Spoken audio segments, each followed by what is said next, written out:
Ayan. Mga kababayan ko, ganito ang sabihin ko sa inyo. Una-una, we always invoke the name of God. I thank the Lord for guiding the brains of other races, other than Filipinos.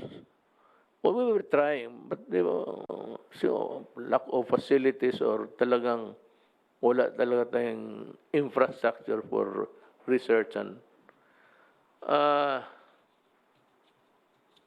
meron na hong bakuna.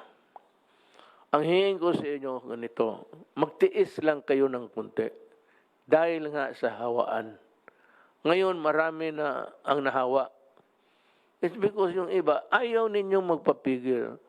Sabihin niyo, wala kaming roadmap. The roadmap ng recovery natin, I do not know din yung headline ng newspaper. Sabi ko ngayon, ako nagbabasa ng newspaper. The roadmap, if it's about me, I do not read. Duterte, where is your roadmap?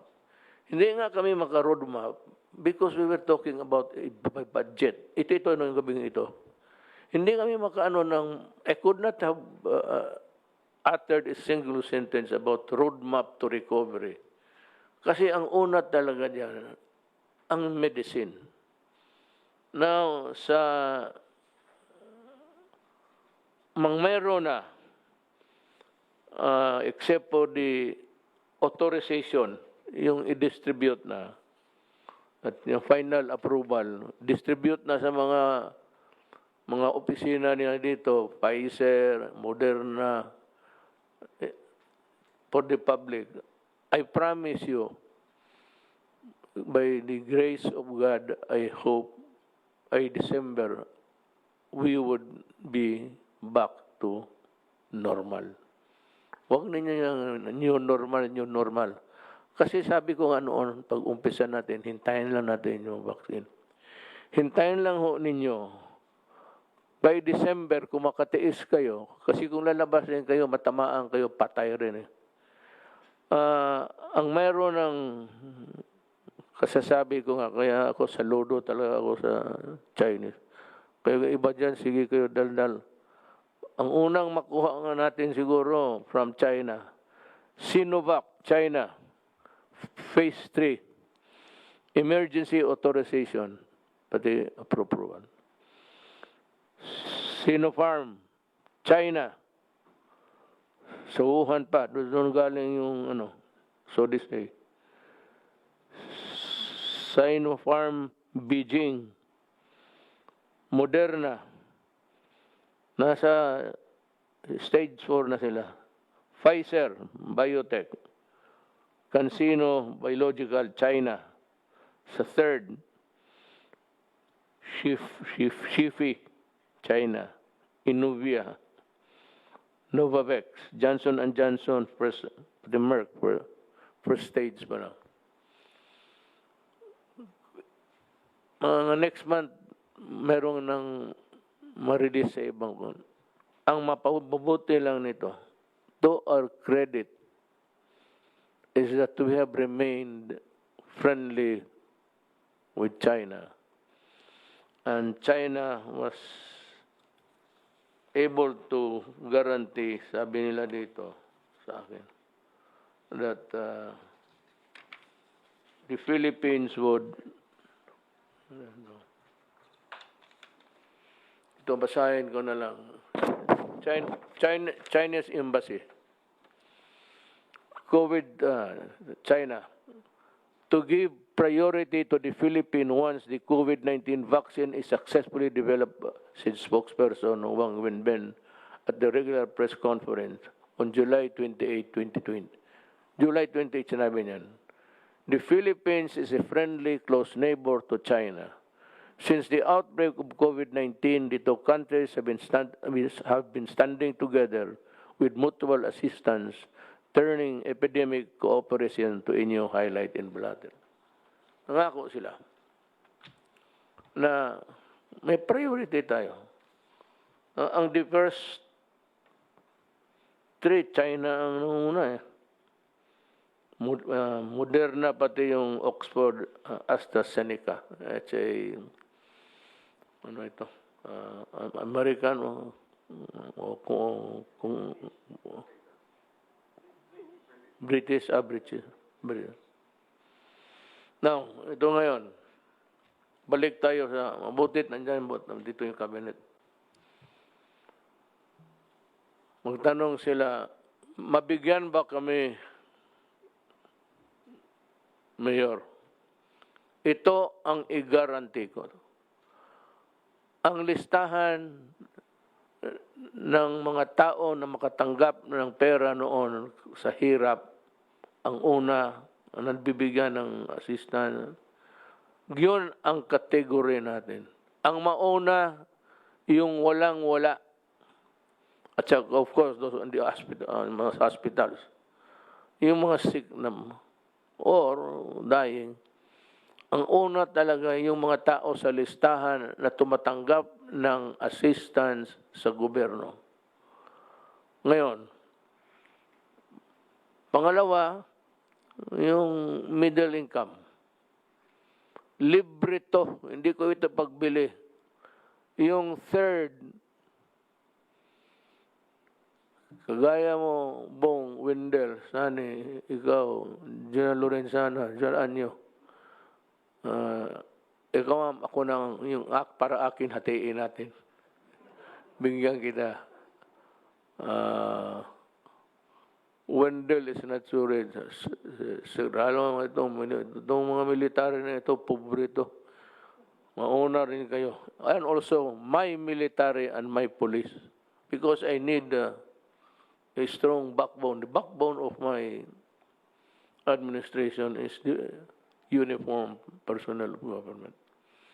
Yung mga mayaman, wag na ninyo akong isipin kasi hindi ako nag-iisip sa inyo. Sorry na lang.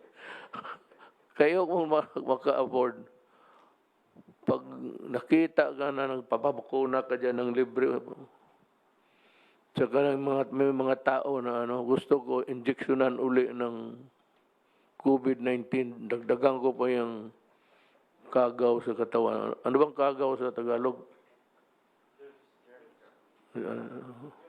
Germs. Kagaw sa Bisaya. Kamu mga suburbiyo mga galit pa kayo sa akin. Kamu mga Cebu, nasuko pa sa ako. Ngano gisaway ta mo? Ngano di ta mo sawayan during the critical period, kita na ko ang Cebu pre-willing, murag walay COVID. Motong ako ang inom pa sos Ginoo. Ako yung mayor nga to. Sipa nga buto. Pakaon ko ng inyong suno yung pakilaw ko na inyo tubangan. Kita mo, Cebu, ang spike ng Cebu, ang taas. Ito ngayon, sabihin ko sa inyo, pagtiis-tiis lang kayo, nandyan na eh. Sinabi ko, yun ang pinagdadasal ko sa Diyos. Na for God to guide the guiding light so that these guys can make the vaccine. Yun ang distribution. Ano yung listahan na tilungon ng gobyerno? Sila ang mauna. Yung mga upper income, magbili na lang kayo. Libre to. Bilihin natin. Sunny will explain to you kung paano. So,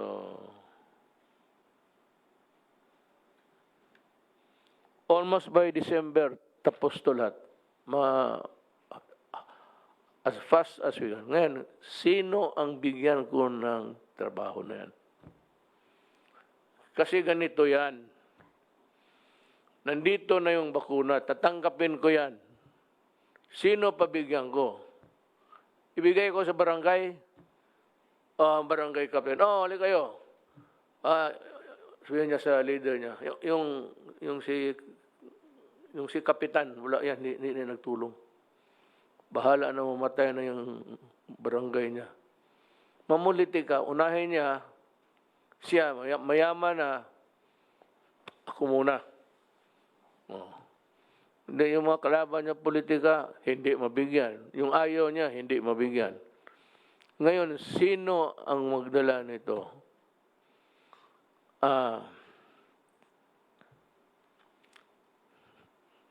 Military. Military lang.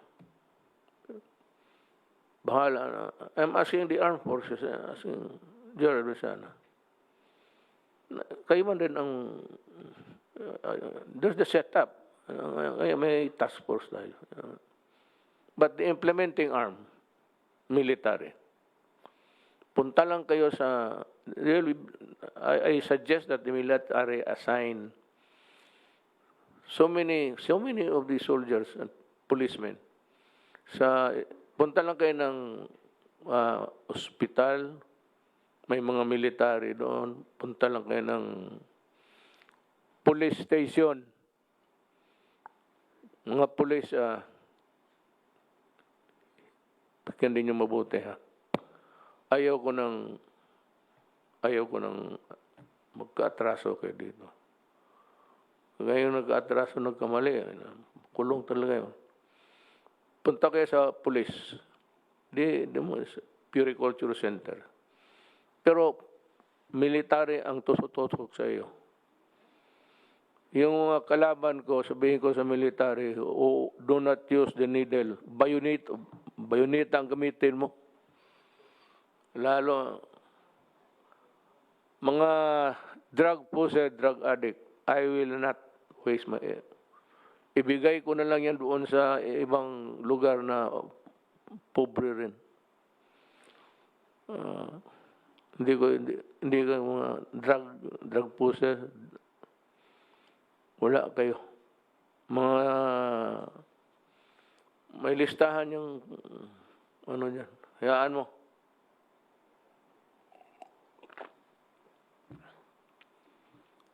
Yun ang utos ko. Yan ang gusto ko. Hindi maganda? Hindi talaga maganda. Yung mga tao, hindi pala tao sila. Tingin ko, mga drug possessed, drug lord, aso. Tingin ko sa kanyang aso. Hindi ako magtulong sa inyo. Sinisira ninyo yung Pilipinas. Pinapatay ninyo yung tao. So, we'll hear Sunny talk about. Kasi ang tinatanong ng anong gusto ng tao, sabi na, marinig lang nila kung anong plano mo. Wala pa akong plano kahapon kasi ngayon lang ito dumating eh. Itong balita sa vaccine. Yung ilan, yung kompleto na talaga. So Sunny will talk about it, where to get the money and how to go about going out of post-COVID Philippines by December, I suppose. Sunny, can you? Well, thank you. May balita ho ngayon na in development na yung mga in advanced development na yung mga bakuna, the inoculation. So, as you mentioned ho, tatlong pharma companies from China at saka one from Britain at saka isang from the US, di ba? Are already on the third stage. At mukhang this might be approved by their FDA by around December, October. October the trials will finish daw. And so before December, most likely ma-approve na po yung ng mga FDA nila, yung Food and Drug Administration. So when that happens, ang Department of Health ang mamili kung anong tamang bakunang bibilhin. Okay. Ngayon, may financing plan na ho kami dyan. Ang estimate ho ng Department of Health, we will need to vaccinate for free a minimum of 20 million people. Di ba? So I don't know if it's one vaccine or two shots. Two shots though. So we need 40 million vaccines. Doses. 40 million doses. Ang 40 million doses, times roughly $10 per dose, di ba? Is $400 million or roughly 20 billion pesos. Ang plano ho namin is we will use yung Philippine International Trading Corporation na under sa DTI bumili nitong bakuna. The ones chosen by the Department of Health. Tapos ite-turn over ho ito sa Department of Health para magamit nila sa mga poorest of the poor muna. Yung first lowest 20 million in our country. So once that happens, the Department of Health now will put in their budget to pay this $400 million or roughly 20 billion pesos. And we can pay that over maybe 2 or 3 years.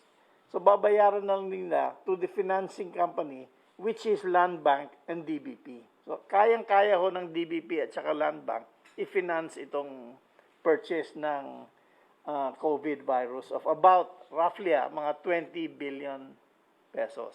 So we have a plan and we can execute it as soon as the Department of Health chooses which vaccine or vaccines they want. Baka you'll choose several. So certainly by late this year, if it's available, we can already buy it. So it should be available for free to the lowest to the poorest of the poor first in this country. So at $10 per dose,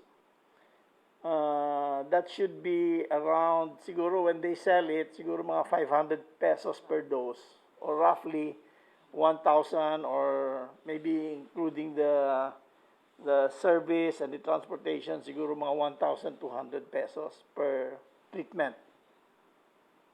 So that's totally available. The financing is available for this program.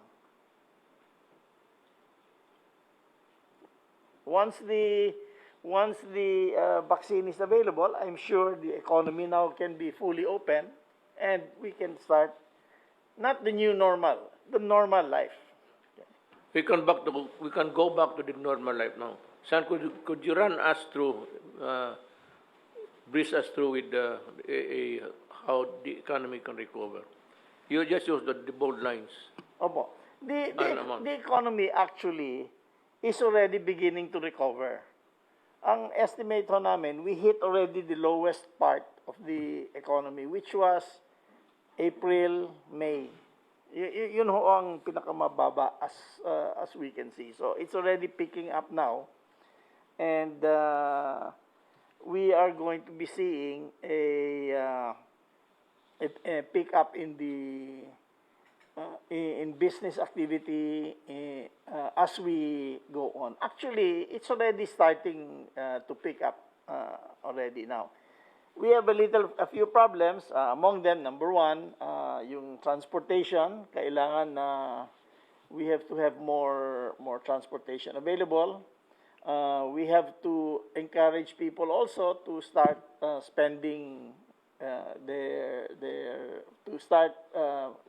spending money so that the economy can start picking up. In the meantime wala ho tayong problema sa liquidity. In other words, may pera. People are not short, the economy is not short of money. Number one. Number two, the inflation is relatively low. It's within our target. Number three, yung peso ho natin is the strongest in Asia. The strongest currency in Asia is the Philippine peso. It's stronger than the Japanese yen. So people have faith in us. We are able also to finance it by borrowing locally at saka borrowing internationally. So we're in good shape to take this to overcome this crisis. Alam mo, One thing that I would like also to remind people, lest they begin to misconstrue what we're saying. Sabi mo noon, Mayor, walang pera, maubos na ipagbili natin. Sabi ko, kung walang vaccine, that is why I've been repeating vaccine, vaccine, vaccine. And kung walang vaccine, pag tumagal ito, maubos ng pera natin, maubos talaga. Sabi ko, magpasalamat tayo sa Diyos for guiding the hands and the brains of those people who made it possible to come up with a vaccine now. Nung sabi ko na kung wala, so bakit sayo may pera? May pera kasi mankind was able to arrest COVID on time. So it's about 6 months, meron ng glimmer of hope din. Now it's there actually in front of us. Bakit hindi madiretso galing China? Hindi yan kasi dadaan pa ng ating sariling clearance. Meron pa tayong food and drug. Baski na sabihin mo galing Amerika, galing China, galing United Kingdom, our experts have to see to it that it is not deleterious, it is not harmful to people. But what I'm going to stress again is that kayong mga tao, kayong naghihirap, huwag kayong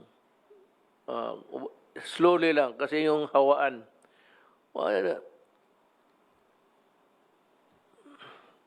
Ito lang. Kasi kailangan, alam ko kailangan niyo magtrabaho. Yung ano lang kayo pwede tayo magbili nito? Can we buy? Tapos, kunin ninyo sa military camp. Magbili ako, bigay ko sa military, kay Secretary Lorenzana. Punta kayo sa kampo, pangalan ninyo, address. Yan ang kailangan ko. Kailangan address. Tapos non-user of drugs. Kasi user ka, sabihin ko, sorry, wala kang bakuna, mamatay ka ng pakialam ko sa buhay mo. Galit ako sa inyo eh. Yun. Ang recover natin is normal na because I said, we were able to arrest. Not us, but mankind or the Chinese, Americans, were able to catch up with the COVID. So, napaiksi yung ating fears at ang ating lahat na pagdudusa. So, we are not going back to a new normal. It's going to be normal again unless this mikrobo na ito, bleaching ito, mag-mutate. Kasi yan, minsan nag-mutate eh. Ngayon, isang sungay lang, tinabukasan, may 5 sungay. Puta, another bakuna yan. Sigurado. But this time, I'm sure they're as near as they could ever be. Natabihan na nila yung germs eh. So gusto pang magsalita, gusto magdaldal, pero gusto ko lang magyabang. Nandito uli yung basahin ko lang ha. For the rest of the Philippines. For the rest of the Philippines. Minus ha. Yung minus to. For the rest of the Philippines, minus NCR. Kasi maraming hawaan. Maglabas-labasan kayo. Hindi wala ng katapusan itong hawaan. But anyway, it's the vaccine. NCR, Bulacan, Batangas, Cavite, Laguna, Rizal, Cebu, Lapu-Lapu City, Mandawi, and Zamboanga City. Naka sa general community quarantine kayo. Para ma-shorten yung purgatorio ninyo. Yung, kasi kung maghawaan na naman ito, walang katapusan. Then, ang problema nito, sabihin mo, ano ba ito putang inang Duterte na ito? Akala ko pa may vaccine. Nandyan na nga. Kaya lang dadaan pa ito sa mga proseso, lalo na sa atin. May batas eh. They have to be approved by the FDA, Food and Drug Administration. Ngayon, kailan? Well, as soon as possible. Pagka sabi na, parang ministerial na yan. Madali na yan. Tingin na lang. Ngayon, yung may baka sa production, minsan may mga, anong tawag nitong yawa na ito? Itong lagyan sa medisina. The siren would be the, what do you call this, sir? Yung bayan. Yung mga bayan ng walang laman, i-reserve yan sa mga drug addict. Hangin yan, putang ina kayo. The rest of the Philippines, modified general community quarantine. Itong mga sinabi ko, mga Philippines, tiis-tiis muna kayo. Yun lang. Not Philippines, okay na. Ito, modified general community. Kunting ingat lang, wag do not mix together and observe itong distancing, the distance rule. Yan lang hiingin ko sa inyo. Pero huwag kayong matakot. Hindi ako nagyayabang. May bright tayo na finance secretary. May military ako na maasahan ko. Ang hindi ko maasahan yung nagbibili tapos nagbabalato pa. Sabi ko na nga noon eh. Alam nila, before na sinabi ko na ito sigurado. Same story. Hindi bigyan yung kalaban, hindi bigyan kilala, suluhin ng lahat. So sabi ko ito ngayon, military. Nearest camp, nearest police station, may mga nurses yan. And volunteers, I am asking, yung mga nurse na walang trabaho, total, bakuna na ito, hindi naman ito may COVID. Basta mag-mask lang kayo. And of course, gloves. And ito, tingnan mo itong binigay na, tingnan mo ha, pag ginanong ko, alcohol. Yan. Kaya ako, kanina pa ako, sige, naglalaro ako, nag-enjoy ako na parang sprout eh. Yung nanonood sa atin, alam nila, kanina pa ako, gano'n. Pero, hindi, sabi na ito si Duterte, loko-loko. Gago. Kung loko-loko ako, ikaw na sana ang na-presidente, hindi ako. Totoo yung sinabi ko, alcohol. Pag walang alcohol available, hindi ka naman pwede, lalo na mahirap. Magpunta ka lang dyan sa gasoline station niya pagkatapos magpatulo. That's disinfectant. Alcohol. Gas. Yung ginagamit yung gas pang magpatulo ka lang just to disinfect. Ang akala naman itong mga buang na nagsabi sa akin, Duterte, para sa inyo ang hindi nakakaintindi, sa totoo lang, hindi ako nagbibiro. Totohanan yun. Akala ninyo nagbibiro lang ako. Pero sa totoo, hindi rin ako nagbibiro. Kayong mga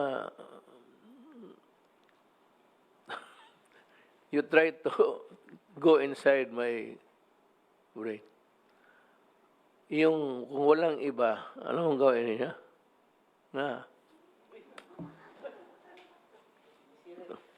Pati side view pala itong buang na ito. Anything that would kill the germs actually.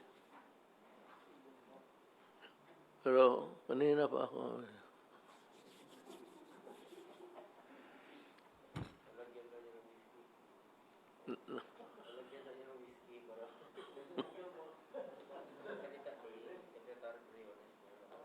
So, let us hear Secretary Brones.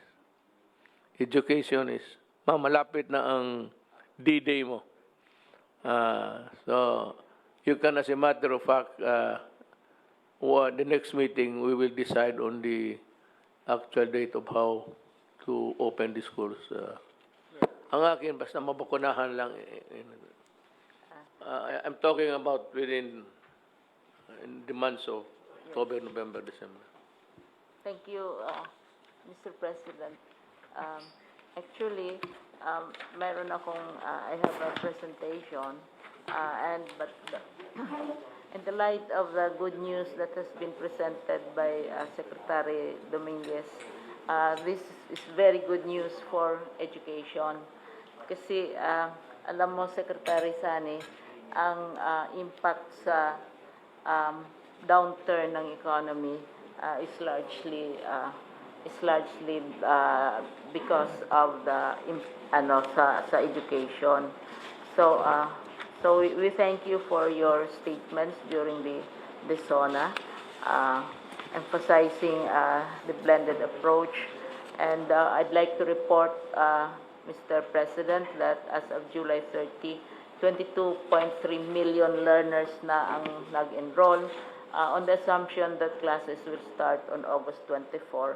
Pero blended learning ito, Mr. President, walang face-to-face. At ang kagandahan sa news ni Secretary Dominguez, mag-i-increase ang enrollment sa private sector dahil right now, 31% ang medyo maliit na enrollment sa private sector ay galing sa private sector. Ang public sector, 92% na. So in spite of all the fears, COVID and the economy, enrollment is still going on. Ang assumption nila ay August 24 kasi nag-enroll yung mga bata at parents August 24. At saka na-achieve na namin ang target enrollment na nagiging goal natin. Now, sinabi natin na may conditions na sa limited face-to-face. This will be on tama-tama, Mr. President, sa announcement ninyo at saka sa announcement ni Secretary Dominguez kasi ang schedule natin for face-to-face learning will be in 2021. Pero very strict ang health standards na dinidemand natin. So, dito, Mr. President, in the meantime, kung mag-start tayo ng August 24, ay kayang-kaya natin mag-start on August 24 sa blended learning na approach natin. Kasi ilang buwan na, nag-aano na tayo, nagda-dry run na, nagsa-simulation na sa lahat ng mga districts using the different approaches. Halimbawa, Mr. President, 345 na districts, regions ang nag-dry run. Pre-practice na namin ito on August 10, i-launch natin ang opening ng school year, pero praktisado na ito kasi dry run namin. Anong itsura kung radio, anong itsura kung TV, anong mangyari kung online o platform, anong mangyari kung modular. So I will take the last 4 minutes of your time, Mr. President. Papakita ko sa inyo dahil you were very attracted to the idea of radio-based teaching and learning. So mayroon kaming dito. Can I show the video? The 4-minute video. Sinubukan namin ito sa isang IP community. Talagang from beginning to end. Marami na all over the country, lahat na regions pinapractice na so that by August 24, handang-handa na talaga tayo sa isang IP community in Mindanao, sa isang baryo. I really am proud to have you in the cabinet. Anyway, basahin, that's what I do. Kung naman trabaho sa araw, I read all of this. Sige na lang, we will dispense with the rest of the, Yes. Okay lang. Itong no special, basahin mo yung kondisyon? Opo, yung Sige. conditionalities po para lang po sa Metro Manila at saka sa Region 4A, Bagamat gaya po ng sinabi nyo na ang kaso ay mataas pa Taas. at marami pong nahuhospital, ito po yung mga conditionalities para sa ilalim po ang sa GCQ ang Metro Manila at ang Region 4A. Unang-una po, magkakaroon po ng strict localized lockdown, ECQ sa mga barangay kung saan merong 80% po ng mga kaso at ito po nga mga lugar ng po ito ay ipapaalam natin sa publiko through publication. Magkakaroon po tayo ng stringent enforcement of minimum health standards. Ito po yung hugas kamay, suot ng mask at social distancing. At pagsuot na rin po ng face mask. 4 na po ngayon ang ating minimum health standards. Ng face shield. Magkakaroon po tayo ng massive targeted testing, intensified tracing po, at saka quarantine ng mga close contact.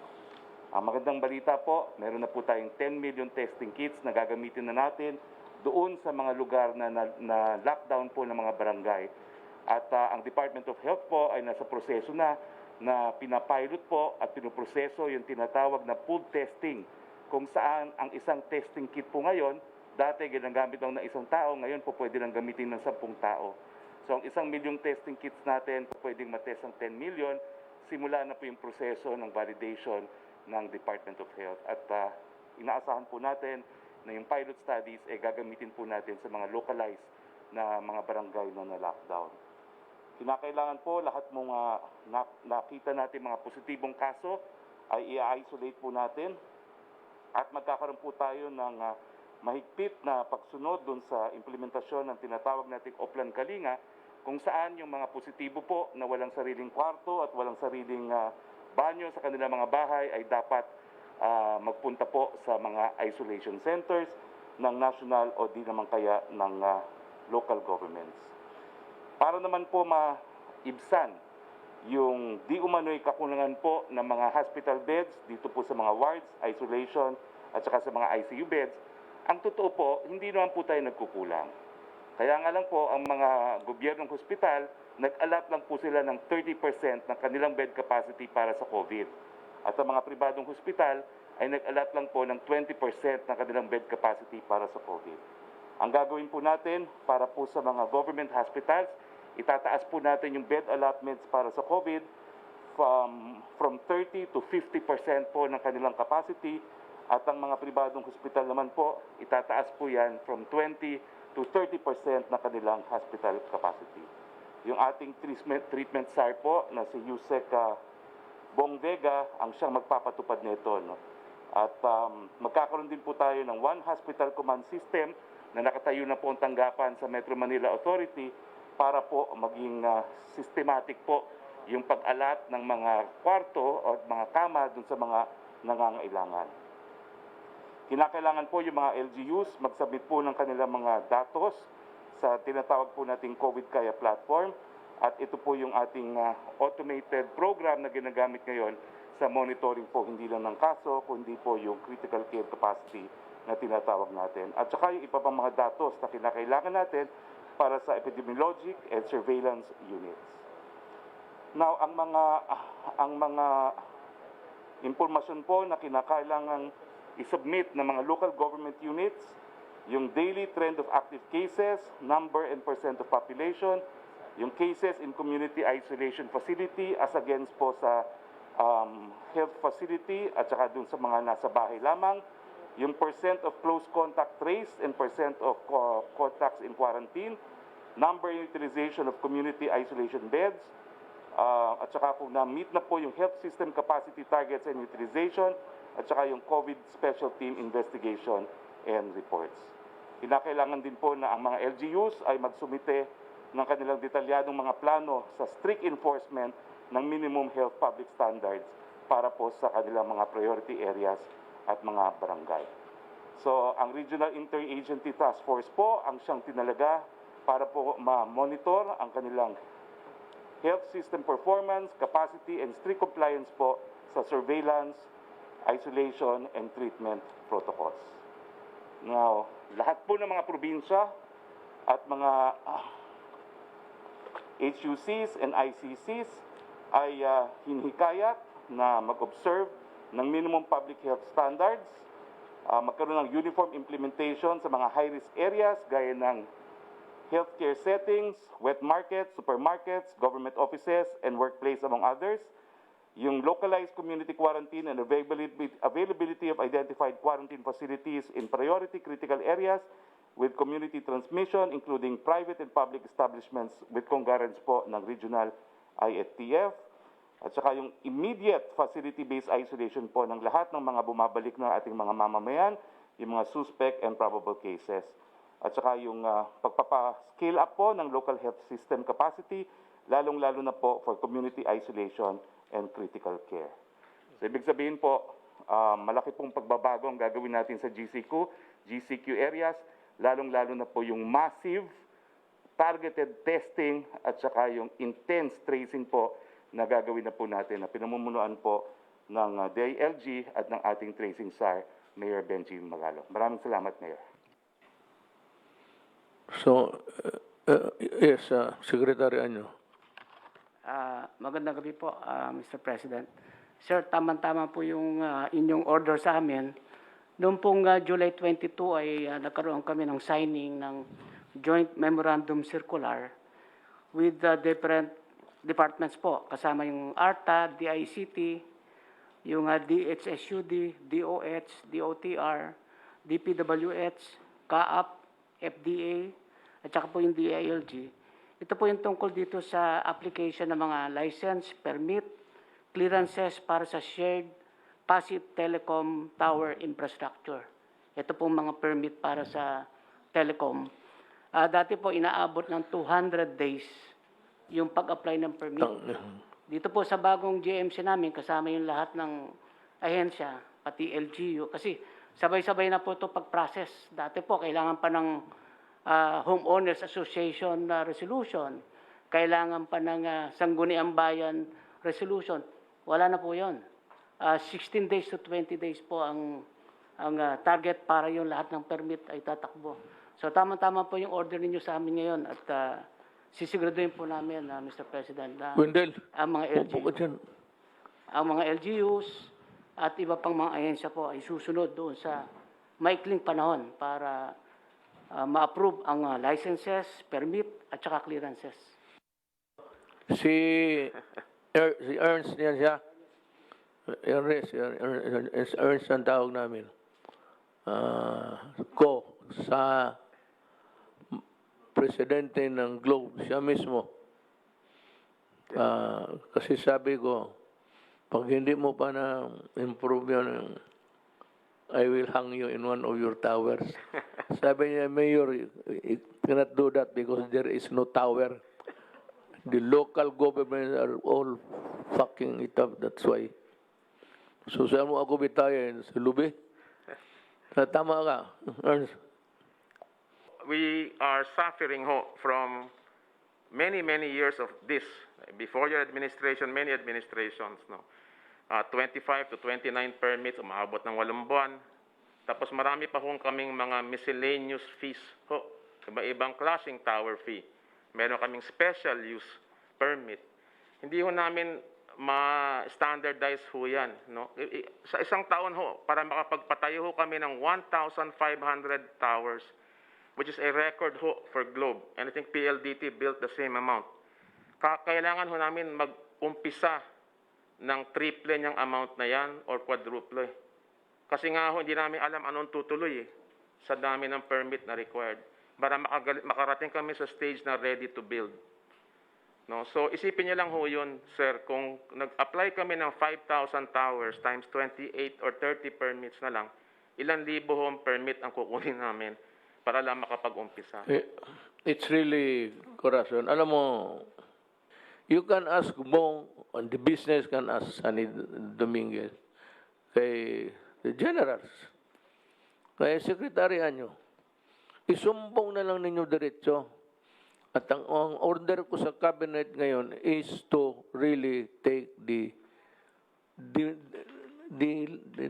yung pinakamabigat, the most drastic measure that you can find para magkaintindihan na tayo. This is my last mile.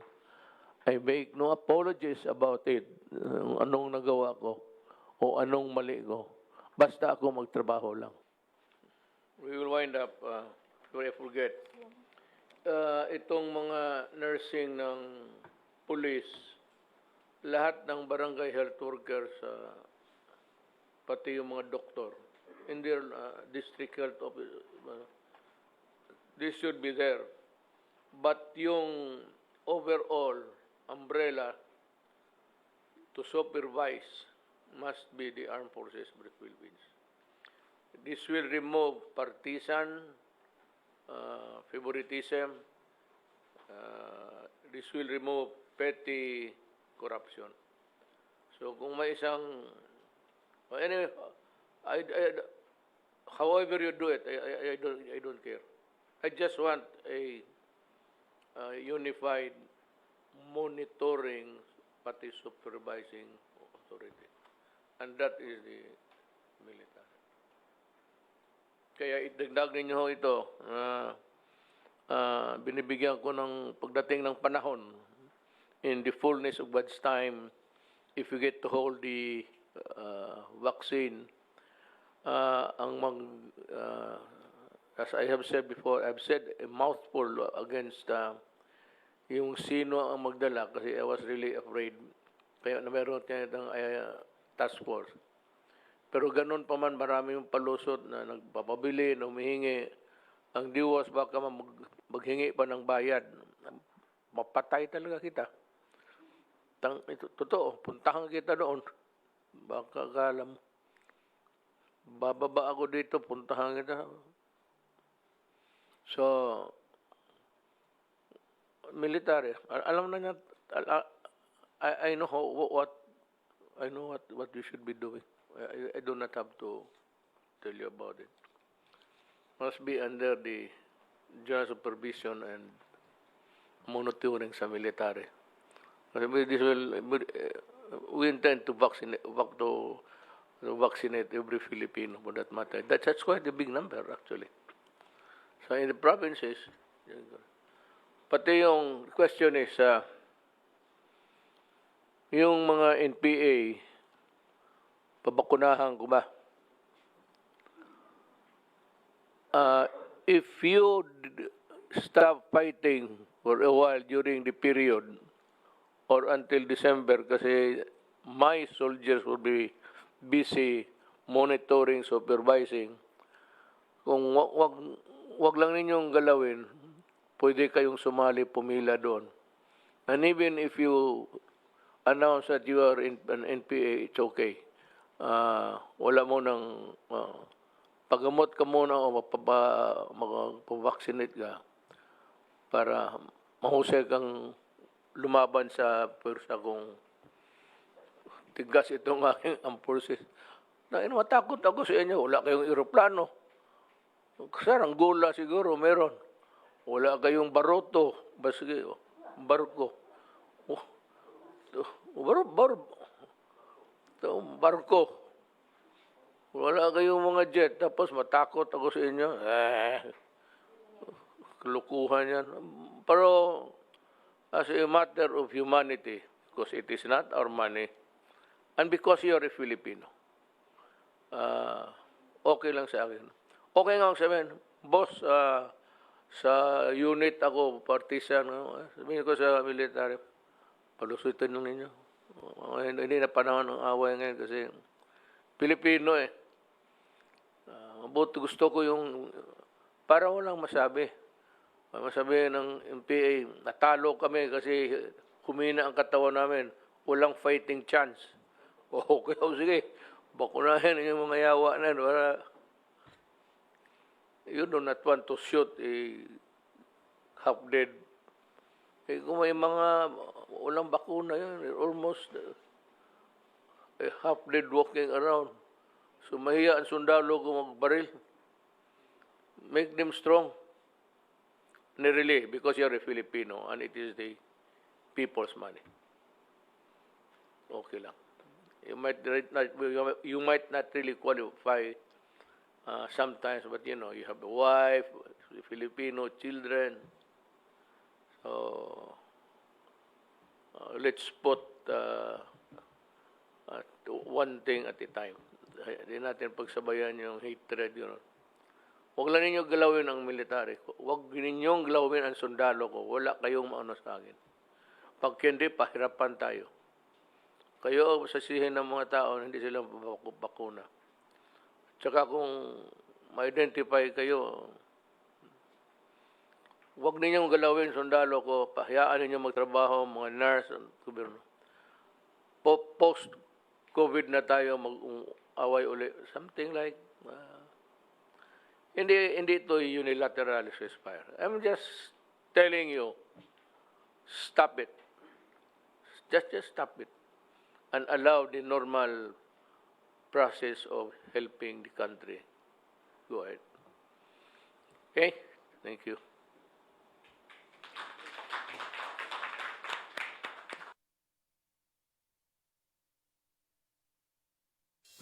Sa pagkalat ng maling O, break muna. Let's take it slow, so slow.